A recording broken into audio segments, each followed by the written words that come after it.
Card এখন আর ব্যবহার করা হয় না, এটার ব্যবহার বেশ কিছু বছর ধরেই নেই। বাট যখন একদম ছোট ছিলাম, 4-5-এ পড়তাম, সেই পর্যন্ত ঈদ কার্ডের চল ছিল।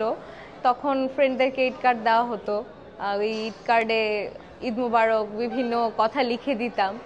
এখন আর ওই ঈদ কার্ডের যুগ নেই, এখন সবাই মেসেজ, সোশ্যাল মিডিয়া ওইগুলাতে এত বেশি এডিক্টেড হয়ে গিয়েছে।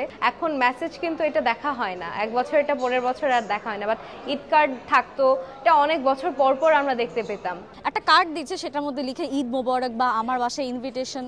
এখন আসলে ওই ব্যাপারগুলো নেই, সবাই ফেসবুকে স্টোরিতে বা পোস্টে শেয়ার করে ঈদ মোবারক, ইন্ডিভিজুয়ালি কাউকে জানায় না। তো আই গেস ওই ব্যাপারটা ফিরে আসা উচিত, তাহলে সবার মধ্যে যে একটা বন্ধন থাকে সেটা ফিরে আসবে, আর সবার মধ্যে একটা যোগসূত্র তৈরি হবে যে ঠিক আছে আমরা সবাই মিলেমিশে থাকবো, সবাই নিজেদের আনন্দ শেয়ার করব। এই তো একটা হচ্ছে ভার্চুয়াল, আর একটা হচ্ছে নিজে গিয়ে দেওয়া, যে আমি দিচ্ছি যে ঈদ মোবারক তোমাকে, তুমি আমার বাসায় নিমন্ত্রণ খেতে এসো।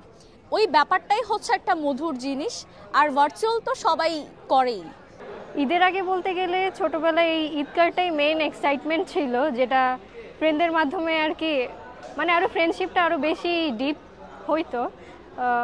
আর ঈদ কার্ডগুলো মেইনলি আমাদের এলাকা ভিত্তিকই ছিল, এলাকার বাচ্চারাও অনেক সময় সেল করতো এগুলো, আমরা বাচ্চাদের থেকেও কিনতাম আবার বড়দের থেকেও কিনতাম। আর এগুলোর দাম হয়তো 2 টাকা ছিল বা 1 টাকা এরকম ছিল, আবার 5 টাকাও ছিল বড়গুলা, ছোটোগুলাও ছিল, অনেক কার্টুনও ছিল।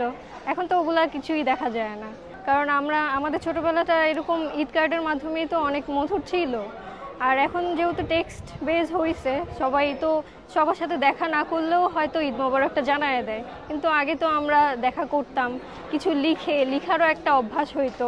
এখন আবার নতুন করে সোশ্যাল মিডিয়াতে দেখছি বিভিন্ন গ্রুপে ঈদ কার্ড সেল করছে, তো এগুলো আমি দেখলাম, আমার ভীষণ ভালো লেগেছে। আমি ভাবছি যে এবার আমার কিছু ক্লোজ ফ্রেন্ডদেরকে, আমার বড় আপুদেরকে, আমার ফ্যামিলি মেম্বার্সদেরকে আমি কিছু ঈদ কার্ডস দিব। এক্সাইটমেন্ট খুব কাজ করতো। প্রথমত ভাবতাম যে ফ্রেন্ডরা কেমন ঈদ কার্ড দিবে, কার কাছ থেকে কতগুলো পাবো, কীরকম ধরনের গ্রিটিংস পাবো, এটা অনেক অনেক বেশি কাজ করতো এইটা। তারপরে হচ্ছে দিতাম আমাদের স্কুল ফ্রেন্ডসদেরকে দিতাম, তারপরে হচ্ছে আমাদের কাজিন যারা থাকতো তাদেরকে হচ্ছে ঈদ কার্ডগুলো মেনলি দেওয়া হতো। ঈদ কার্ড অ্যাকচুয়ালি হয়েছে কি, এটা আমাদের একটা ফিলিংসের সাথে অনেক বেশি কানেক্টেড। এখন তো টেক্সটে ভার্চুয়ালভাবে মানুষ বেশি চলে যাওয়ার কারণে না মনের ভাবটা সেভাবে প্রকাশ পায় না, ঠিক আছে? মানে শেয়ার করলে পরেও মানুষ কি বলছে, কি বোঝাতে যাচ্ছে, এটা অনেক কিন্তু ভার্চুয়ালভাবে বোঝানো সম্ভব হয় না।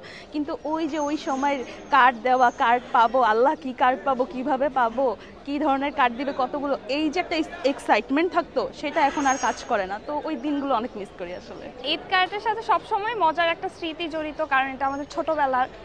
আর সবসময় আমি চেষ্টা করতাম নিজে খুব ইউনিকভাবে বানানোর, কারণ রেগুলার আমরা যেগুলো দেখি প্রতি বছর সেগুলাই আবার হয়তো পাওয়া যায়, কিন্তু আমরা বান্ধবীরা, মানে আমাদের একটা গ্রুপ ছিল, তারা চেষ্টা করতাম যে আমরা যেন ইউনিক ডিজাইনে, ইউনিকভাবে বা নতুন কিছু ছন্দ লেখে ওইগুলো মানে বন্ধু বান্ধবদের দেওয়ার।